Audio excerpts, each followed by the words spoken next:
நான் ரமேஷ் பேசுகிறேன். டியூஸ்டே மார்க்கெட்டில் Nifty finance Nifty expiry Nifty எக்ஸ்பைரின்னு சொல்லுவாங்க. அது லெவல்ஸ் எப்படி இருக்குன்னு பார்ப்போம். நம்ம ஒரு நாளும் அந்தந்த நாளுக்கான எக்ஸ்பைரிக்கு முதல் நாளே அது எப்படி இருக்கும், எங்கே சப்போர்ட்ஸ் இருக்குது, எங்கே ரெசிஸ்டன்ஸ் இருக்குன்றதை பற்றி வீடியோ போடுறோம். ஸோ டியூஸ்டே மார்க்கெட்டில் ஃபினான்ஸ் நிஃப்டிக்கான எக்ஸ்பைரி பற்றி பார்க்கலாம். இப்போ மூவிங் ஆவரேஜில் பார்க்குறோம் அப்படின்னா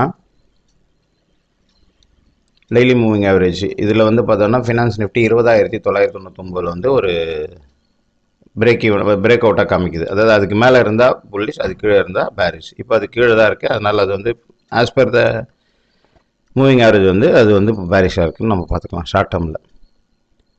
அதே போல் இப்போது இந்த இடத்துல பார்த்திங்கன்னா நம்ம பார்க்குறோம், இந்த இடத்துல இங்கே அப் கேப் ஆச்சு, இங்கே ஒரு அப் கேப் ஆச்சு, இதெல்லாம் இங்கே ஒரு அப் கேப், இதெல்லாம் இந்த டவுன் கேப்பில் ஃபில்அப் பண்ணிகிட்டே வந்துருச்சு.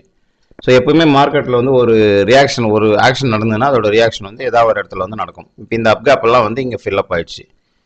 இப்போ ஃபர்தராக நமக்கு இது என்ன ஆகும் அப்படின்றது பார்க்கலாம். இப்போ நம்ம பிவோட் லெவல்ஸில் பார்ப்போம். ஃபஸ்ட்டு இதோட ஸ்ட்ராங் பிவோட் லெவல் அப்படின்றது இந்த இடத்துல இருக்குது, 21,062. இப்போ இதுக்கு மேலே சஸ்டெயின் ஆச்சுன்னா ஃபினான்ஸ் நிஃப்டியை பொறுத்த வரைக்கும் ஒரு ஏற்றத்துக்கான வாய்ப்புகள் இருக்குதுன்னு சொல்லலாம். அதுக்கு கீழே சஸ்டெயின் ஆச்சுன்னா அது இறங்கிறதுக்கான வாய்ப்புகள் இருக்குதுன்னு சொல்லலாம். இப்போ கரண்ட் ப்ரைஸ் என்ன இருக்குன்னா 20,542 லெவலில் இருக்குது. இது far away from the level, அதாவது இந்த பிவோட் பாயிண்ட் 21,062 அப்படின்ற லெவலில் இது பார்த்தீங்கன்னா கிட்டத்தட்ட ஒரு 500 பாயிண்ட் கீழே இருக்குது. அப்போ பிவோட் கிட்ட போகும்போது எனி ஹையர் லெவல் செல் அப்படின்றத நமக்கு இங்கே நமக்கு எடுத்துக்கிறோம்.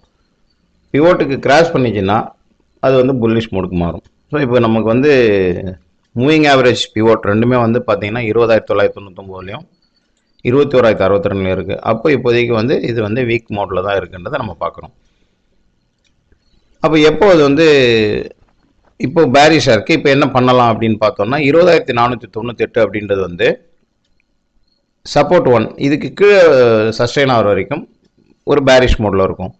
இல்லை இதுக்கு மேலே சஸ்டெயின் ஆச்சுன்னா இந்த இடத்துல ஒரு சப்போர்ட்டாக இருக்கும். இப்போ S1ன்றது சப்போர்ட் 1, இந்த இடத்துல 20,498 ஒரு சப்போர்ட்டாக இருக்குது. இது கீழே கட் ஆகாத வரைக்கும் மறுபடியும் இந்த பிவோட் லெவலுக்கு போகிறதுக்கான சான்சஸ் இருக்குது.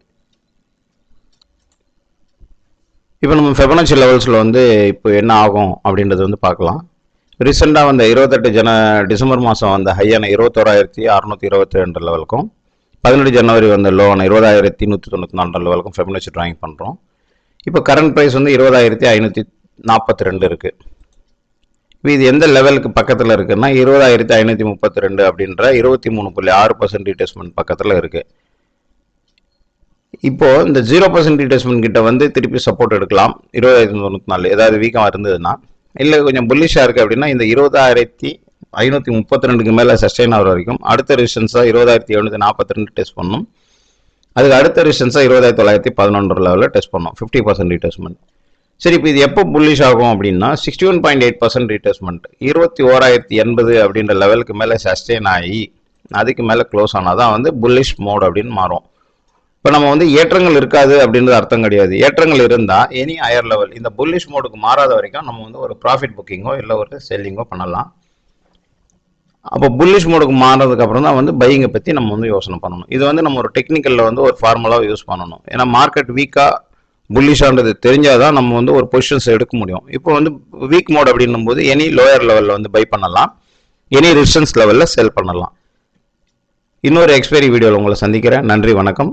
என்னோட சேனலை சப்ஸ்கிரைப் பண்ணணும்னா சப்ஸ்கிரைப் பண்ணுங்கள், ஷேர் பண்ணுங்கள், லைக் பண்ணுங்கள், பிடிச்சிருந்தா கமெண்ட் பண்ணுங்கள்.